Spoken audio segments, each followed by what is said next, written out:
परम पूज्य गुरुदेव परमवंदनीय माता जी की सूक्ष्म रूप उपस्थिति में भावपूर्वक आत्मा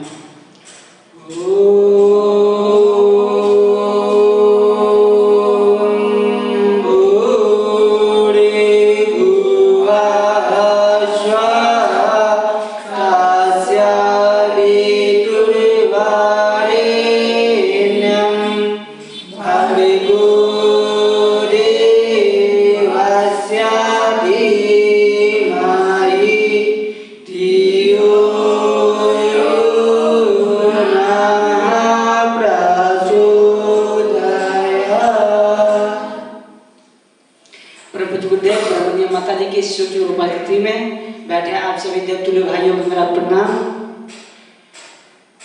अच्छे कार्य करते हुए आप अपने जीवन को धन्य बनाएं। प्रभु गुरुदेव परमवंदनीय माता जी की शक्ति सदा आपके जीवन में बढ़ती रहे, ऐसी मंगल कामना है युवा प्रकोष्ठ की तरफ से। मित्रों, पिछले दिनों हम पुस्तक पढ़ रहे थे, उस पुस्तक में बहुत ही अच्छा बताया गया, जिसमें कि प्रधानमंत्री भी माननीय प्रधानमंत्री जी भी इस टॉपिक में बताए हैं। उस टॉपिक में बताए हुए हैं गुरु जी की निरंतर हम लोग को वर्क करते रहना चाहिए, निरंतर हम लोग का वर्क करते रहना चाहिए। आप देखते हैं कि कहीं कहीं पे दूसरे जगह पे देखिए कि कोई व्यक्ति एक कार्य को पहले सिलेक्ट करता है, सिलेक्ट करने का विचार कर लेता है हमारे करने योग्य है या नहीं है, करने में हमको कितना फायदा या कितना घाटा है। उसका जितना भी संघर्ष रहता है वो सारा संघर्ष झेलने के लिए तैयार रहता है, भले कितना भी संघर्ष है, उसको मार पड़े मार खाने के लिए तैयार है, गाली पड़े गाली सुनने के लिए तैयार है, सारा चीज करने के लिए तैयार है। लेकिन हम लोग का क्या लक्ष्य होता है, हम लोग तो टारगेट सिलेक्ट कर लेते हैं, टारगेट ऐसा सिलेक्ट करते हैं कि चलो एक बार करके देखते हैं होता है कि नहीं होता है, हो गया तो गुड, नहीं हो गया तो दूसरा देखेंगे। ट्राई किए, कुछ दिन लगे, मालूम चला कि संघर्ष आ गया। अब संघर्ष कोई भी कार्य ऐसा बताइए जीवन का दुनिया का जिसमें संघर्ष ना हो। एक मामूली से आपको पत्थर फोड़ने का भी काम आता है, गिट्टी फोड़ने का कितना संघर्ष उसको झेलना पड़ता है। मारा पत्थर पर लगे कहीं उंगली पे, मारा पत्थर पर उड़ के लग गया उंगली पे, इस ठंडा के मौसम में कितना संघर्ष झेलना पड़ता है। वो कहेगा नहीं अब चोट लगता है, अब दूसरा काम ढूंढा जाए। मालूम चलेगा उसका काम जो था जितना सीखा हो, कुछ ना कुछ तो सीखा होगा, पूरा जब गायब हो गया फिर दूसरा स्टार्ट कर दिया। तो हम लोग का अधिकांश भाई लोग का जीवन इसी में करते चला जाता है। मान चलता है कि पहला काम स्टार्ट किए, कुछ दिन किए, नहीं इसमें थोड़ा लफड़ा लग रहा है, आगे संघर्ष बहुत है, अब इसको साइड कीजिए, अब दूसरा स्टार्ट करते हैं। फिर उसमें किए, कुछ दिन किए, इधर उधर किए, फिर उसमें आया संघर्ष, फिर उधर से रास्ता घुमा लिया। मान चलता है कि इस तरीके से घुमाते घुमाते घुमाते घुमाते धोबी के गधा ना घर का ना घाट का वो हाल हो जाता है हम लोग का। तो सबसे पहले हमको काम क्या करना है वो सिलेक्ट कीजिए, और कार्य पे हम चल कैसे सकते हैं। चलने के लिए संघर्ष आता है, हर व्यक्ति के जीवन में आता है। अब संघर्ष का भी कहानी भी हम लोग सुने हैं कि संघर्ष है, और संघर्ष हम लोग नहीं झेल पाएंगे तो क्या होता है, जीवन भर संघर्ष में रहना पड़ेगा, आपके ऊपर नारियल फोड़ा जाएगा। और एक बार धैर्य के साथ, एक बार कॉन्फिडेंस के साथ अगर साथ लेते हैं तो क्या होगा, जीवन भर आराम से रहेंगे, आराम से एक सिग्नेचर मारेंगे, हमारा कार्य कंप्लीट। देखते होंगे कि ऑफिस में एसडीओ है, डीएम है, एक बार सिग्नेचर किए काम कंप्लीट। अब वही में चपरासी रहता है बेचारा, भर दिन रूम को पोछा लगाता है, इधर घूमता है उधर घूमता है, पानी लाता है, फिर कल गया, फिर आता है, फिर हर दिन उसका ड्यूटी है। लेकिन जो ऑफिसर है उसका एक बार सिग्नेचर मारा काम कंप्लीट, अब दूसरा पेज लाओ काम ये खत्म है। तो वैसा बनने के लिए पहले सहना पड़ता है, वैसा बनने के लिए पहले सहना पड़ता है। कभी कभी होता है कि अचानक इसी तरीके से मिल जाता है, जैसे हमारे पापा जी बहुत धनी थे, हम ऐसे ही घूम रहे थे और उनका अचानक देहांत का स्वर्गवास रहता है, उनका सारा का सारा संपत्ति हमारे पास आ गया। अब आ गया हमारे पास संपत्ति हो गया ना, अब उसका हम लोग क्या यूज करते हैं, पहले से कैपेसिटी तो हमारे पास है नहीं सहने का, और जब तक कैपेसिटी हमारे पास डेवलप नहीं होगा तब तक उस संपत्ति को संभाल पाएंगे क्या, बिल्कुल नहीं संभाल सकते हैं। कहा जाता है कि संपत्ति जो होता है वो शेरनी के दूध के समान होता है। शेरनी के दूध को किस में रखा जाता है, सोना के बर्तन में रखा जाता है। अगर सोना का बर्तन नहीं है, कहिए कि हम दूसरा बर्तन में रख लेंगे तो बर्तन को छेद करके वो बह जाता है, बर्तन भी आपका बर्बाद हो गया, दूध भी बर्बाद हो गया। तो संपत्ति उसके समान है। संपत्ति तो हर व्यक्ति के जीवन में आता है, किसी के व्यक्ति में जीवन में कम आता है, किसी में ज्यादा आता है, लेकिन आता तो हर व्यक्ति के पास है। और जिसके पास कैपेसिटी पहले से सीख चुका हुआ है वो अपना सारा चीज जानता है कि इसको कैसे यूज करना है, इसको कैसे हम यूटिलाइज कर सकते हैं। जो लोग नहीं यूज किए हुए हैं, कभी नहीं जानते हैं, आया संपत्ति बहुत ज्यादा मात्रा में है, लगा दिया व्यसन में। आपको हम एग्जांपल लेंगे कि केबीसी का नाम आप लोग जानते होंगे, केबीसी।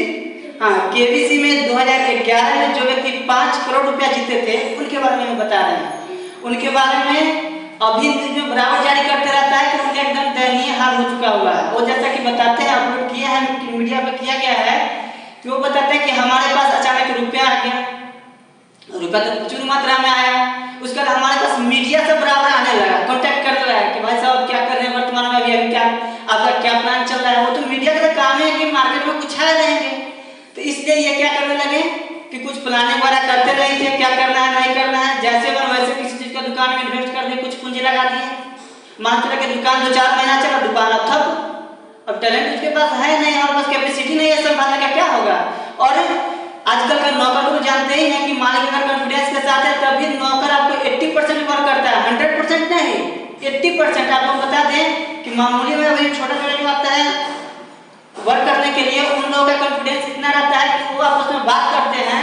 पिछले दिन हम सुने थे, वो कहते हैं कि भाई 9 बजे से पहले मत आना, 9:10 हो जाए तो सही है, 8:59 नहीं होना चाहिए, नहीं तो 1 मिनट अगर पहले आ जाएगा तो जिसके यहाँ वर्क करने जाते हैं उसके यहाँ पे 60 प्रकार का वर्क होता है। कहेगा तो झाड़ू लगा दो, थोड़ा पोछा लगा दो, ये कर दो, वो कर दो। तो वो लोग मतलब इतना सोच सकते हैं, इतना ये सारी चीज कर सकते हैं। तो क्या हम लोगों को क्या लगता है, आप लोगों को, हम लोगों को अगर हम लोग इस चीज को नहीं सीख पाएंगे तो हम लोग जीवन में कॉन्फिडेंस के साथ उतार सकते हैं, इंप्लीमेंट कर सकते हैं? बिल्कुल नहीं कर सकते हैं। और वो अभी बताते हैं वो अपने बारे में कि हमारा सारा का सारा संपत्ति धीरे धीरे समाप्त हो गया हुआ है। और ये भी बताते हैं कि रुपया तो हमारे पास बहुत है। उसके बाद बहुत होता है कि आपको आपके बारे में अच्छा बात बताते रहेंगे, उसको क्या कहा जाता है, कुछ कहा जाता है, नाम ही भूल रहे हैं। वो आपका मतलब बड़ाई वगैरह अपना करते रहते हैं, वैसा व्यक्ति उनके पास आने लगे। कुछ ऐसे व्यक्ति आने लगे कि झूठे से कहता था कि हमको इस मंदिर बनवाना है, भगवान का ये कार्य हो रहा है, कहीं भी यज्ञ हो रहा है, इसमें आप रुपया इतना डोनेट कर लीजिए। तो अपना डोनेट भी कर देते। बाद में उनकी पत्नी समझाती भी थी कि ये झूठ बोलने वाला व्यक्ति है, एक नंबर का फ्रॉड व्यक्ति है, आपके साथ जालसाजी किया है। तो इस नाम पर लेकर वो अपने पत्नी से भी झगड़ लेते थे। अब बताइए कि वो अपने जीवन में रुपया तो आया, लेकिन क्या हुआ, उसके साथ संभालने की कैपेसिटी नहीं था। वो धीरे धीरे क्या हो गया, समाप्त होते चला गया। वो सारा का सारा चीज अगर हम लोग बुक स्टॉल लगाते हैं तो एक स्टॉल पे सीखने का मालूम चलता है। हम पटना में लगाते थे तो हमको मालूम है कि हम लोग का उद्देश्य था कि गुरु जी का अच्छा विचार सब जगह पहुंचे। कोई भाई लोग लेकर के आते थे, भैया 1 रुपया कम है क्या, चल जाएगा? एक अभिषेक भी आते हैं, वो बोलते कि नहीं, बिल्कुल नहीं चलेगा, इसको कल आकर के जमा कर देना होगा तब हम दे सकते हैं। एक बार ऐसे ही हुआ, हम भी वहां पर थे, दे दिए। अब भैया से हमको डांट सुनना पड़ा। अब बताइए, अब डांट सुनना पड़ा, अब हमको मालूम चल पा रहा है कि 1-1 रुपया का क्या वैल्यू होता है, किस प्रकार से ये होता है सारा चीज संभालना। रुपया आता है तो किस प्रकार से संभाला जाता है। अधिकांश व्यक्ति क्या देखिएगा कि अभी मतलब स्टूडेंट लाइफ में क्या होता है, जब तक रुपया है तब तक उसका फरहारी देखिए कैसे वो काम करते हैं, ये करेंगे, वो करेंगे, फला करेंगे, ढकना करेंगे, मार्केट में कैसे ये करते हैं। लेकिन जैसे ही उसका रुपया समाप्त होता है तब उनका देखिए क्या फरहारी कहाँ चला जाता है। तो ये सारा का सारा चीज कॉन्फिडेंस के साथ यूटिलाइज हम कैसे कर सकते हैं, प्लानिंग कैसे कर सकते हैं। अभी तो मान लीजिए हमारे पास 3000 रुपया नहीं, 4000 रुपया आता होगा। अब 4000 रुपया है, उसका हम लोग प्लानिंग नहीं कर पा रहे हैं, तो सोचिए कि आपके जीवन में अगर 1 लाख रुपया आ जाएगा तो उसका प्लानिंग कैसे कीजिएगा। प्लानिंग नहीं कर पाइएगा, मालूम चलेगा 1 लाख रुपया आया, 6 महीना में समाप्त कर लिए, कि यह कैसे हम समाप्त कर लिए, कोई आकर के बगल वाला बता दिए ये लग रहा है घर थोड़ा सा मरम्मत कराने वाला है, चलिए स्टार्ट कर देते हैं, रुपया है ही पास में, सोचे कुछ नहीं, रुपया का इन्वेस्ट करना है, कुछ नहीं सोचे। कोई बगल वाले बोल दिए, स्टार्टअप कर दिए, बालू गिट्टी छड़ गिरा के स्टार्ट कर दिए, मान चला कि 2-3 महीना काम हुआ, काम खत्म, अब पूंजी पूरा समाप्त। उस पूंजी का अगर हम सही जगह यूटिलाइज करते, सही तरीके से यूटिलाइज करते तो हम जीवन में बहुत आगे तक बढ़ सकते थे। वो हमारा पूंजी क्या हो गया, ठप हो गया। तो इस सारी चीजों को सीखने का बहुत ज्यादा जरूरी होता है। अगर हम इस सारी चीजों को नहीं हम सीख पाएंगे तो हम जीवन में नहीं आगे बढ़ सकते हैं। बहुत व्यक्ति को देखते हैं कि रुपया जीवन में आता है, नौकरी भी है, लेकिन उन लोग का फटे हाल आता है, नौकरी में है लेकिन रुपया आया, जितना मतलब खर्च उसका होना चाहिए था उससे कई गुना ज्यादा खर्च बढ़ा करके मतलब बैठे रहते हैं। मालूम चलता है कि महीना में मतलब अधिकांश नौकरी वाले व्यक्ति का हम बता रहे हैं कि 25 तारीख तक पॉकेट उसका समाप्त हो जाता है। अब 5 दिन जो ये वर्क, 5 दिन का जो समय बचा हुआ है उसको कैसे चलाना है, उसके लिए उनका ट्रेगल गिनना पड़ता है। तो ये सारा का सारा चीजें तो हम मैनेजमेंट नहीं सीखेंगे, जब तक ये सारा का सारा चीज हम ये नहीं सीख पाएंगे तब तो हम जीवन में ज्यादा ये हम नहीं कर सकते हैं। दूसरा बात है कि अभी हम लोग स्टूडेंट लाइफ में बहुत व्यक्ति मिलते हैं, क्लास में जाते हैं अलग अलग प्रकार के मिलते हैं, टीचर आजकल अलग प्रकार के ही मिलते हैं, हर व्यक्ति मिलते हैं। कोई दोस्त ऐसे मिलेंगे कि अच्छा बात बताएंगे, अच्छा काम कीजिए, कोई ऐसे मिलेंगे कि अरे यार क्या कर रहा है, थोड़ा आनंद लो लाइफ का। हर क्षेत्र में रहना चाहिए, एक ही क्षेत्र में कोई रहा है, एक क्षेत्र में थोड़ी मजा आएगा, हर क्षेत्र में रहिए। अब मान चला हम हर क्षेत्र में रहना स्टार्ट कर दिए, थोड़ा थोड़ा क्रिकेट भी खेल रहे हैं, थोड़ा थोड़ा पढ़ाई भी कर रहे हैं, थोड़ा थोड़ा केसरिया का गाना भी सुन रहे हैं, थोड़ा थोड़ा गेम भी खेल रहे हैं, पबजी कर रहे हैं ना, थोड़ा थोड़ा ड्रिंक भी लेना स्टार्ट कर दिए हैं, दिन भर में 2 बार चाय भी लेते हैं, रात को कम से कम एक मूवी भी देख लेते हैं। मान चला 10 साल के बाद हमारा लाइफ कहाँ जाएगा, 10 साल के बाद लाइफ हमारा कहाँ जाएगा। अर्जुन भी सोचते अरे यार वो पेड़ है, सब कुछ देख लो ना यार, गुरु जी को नाम बताते चले एक लाइन से, वृक्ष का जड़ दिखाई देता है, तना भी दिखाई देता है, टहनी भी दिखाई देता है, उस पर एक पक्षी भी बैठा हुआ वो भी दिखाई देता है, उसका चोंच लाल कलर का वो भी दिखाई देता है। अब बताइए गुरु जी तीर कहाँ चलाना है, अब बताइए तीर कहाँ चलाना है, तो क्या लगता है वो सफल हो जाते हैं। आज का जो टॉपिक था समय के सदुपयोग से था संबंधित। इस जीवन में कोई भी काम नहीं है जो असंभव है, लेकिन एक ऐसा भी काम है जो असंभव है, वह है हम लोग समय को रोक सकते हैं क्या।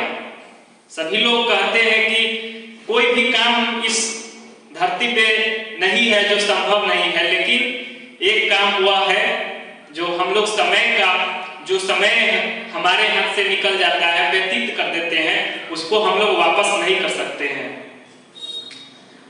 हम लोग जितने भी महापुरुषों का जीवनी उठाकर देखते हैं, जीवनी को पढ़ते हैं, तो ऐसा हमें पढ़ने को मिलता है कि सभी महापुरुषों ने समय का उपयोग किया है, और वह आज जो भी व्यक्ति सफल है वो अपने समय के सदुपयोग करके और आज उन्नति प्राप्त किए हैं। हम लोग को भी अपने जीवन में जो बहुत सारे समय का दुरुपयोग करते हैं उसे बचना चाहिए। कहा भी गया है, कल करो से आज करो, आज करो से अब, पल में प्रलय होएगी, बहुरी करोगे कब। लेकिन आजकल के तो जो युवा है वो कहते हैं आज करो से कल करो, कल करो से परसों, और इतनी जल्दी क्या है, जीना है 100 वर्षों।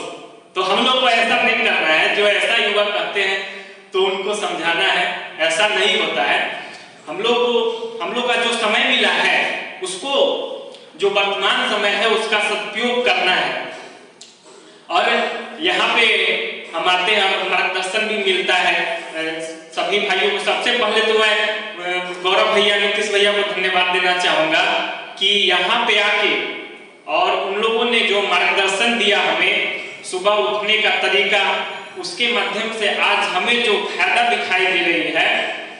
लगभग सुबह 5 बजे उठना, और बगल में स्टेडियम भी है, तो कुछ समय अपने व्यायाम के लिए भी निकाल लेता हूँ। यह सबसे बड़ी हमें फायदा मिली, तो इन लोगों को भी और गायत्री परिवार का सबसे पहले बहुत बहुत धन्यवाद। और हम लोग को समय को सदुपयोग करते हुए अपने जीवन में आगे बढ़ते रहना चाहिए। बहुत बहुत धन्यवाद। हम लोग को पढ़ाई नियम रूप से करना चाहिए, समय को भी ध्यान रखना चाहिए। अब तनाव के बारे में भैया बता रहे थे, तनाव से आदमी कैसे मुक्त रहना चाहिए बताए तो, और तनाव से मुक्त कैसे रहना चाहिए उसके लिए अच्छा साहित्य, अच्छा संगति होना चाहिए। और कोई संगति ऐसा मिल जाता है कि आदमी को गाढ़ा भी गिरा देता है। ऐसा संगति होता है कि जैसे कृष्ण और सुदामा का जो दोस्ती था वो दोस्ती रहता है, ऊपर तक भी पहुंच जाता है, तो सरदम साथ देता है। इससे भगवान की भी गोदी में रहने से कभी किसी का खाली नहीं जाता है। सभी भाइयों को मेरा प्रणाम। आज जो मुझे अखंड ज्योति मिला उसमें मैंने पढ़ा कि संघर्ष ही जीवन है, और ये बात सत्य है कि संघर्ष ही जीवन है। जीवन हमारा संघर्ष के बिना रिक्त पूर्ण है। अगर हम लोग संघर्ष नहीं करेंगे तो हमारा जीवन मृत प्राय जैसे लगेगा। जिस तरह लोहे से जंग हटाने के लिए उसमें उसका रोज निरंतर उसका प्रयोग में लाया जाता है, वैसे ही हमारे जीवन को भी हमेशा प्रयोग में लाया जाना चाहिए। अगर हम लोग उसे सुस्ताने देंगे, अगर रेस्ट करने देंगे, अगर उसे संघर्ष नहीं करने देंगे, अगर उसे परिस्थितियों के साथ नहीं जूझने देंगे तो हमारा जो ये शरीर है इसमें भी लोहे के भांति जंग लग जाएगा। इसीलिए हमें संघर्ष से नहीं डरना चाहिए। संघर्ष से पीछे हटने वाले व्यक्ति कभी बड़े आदमी नहीं बन सकते।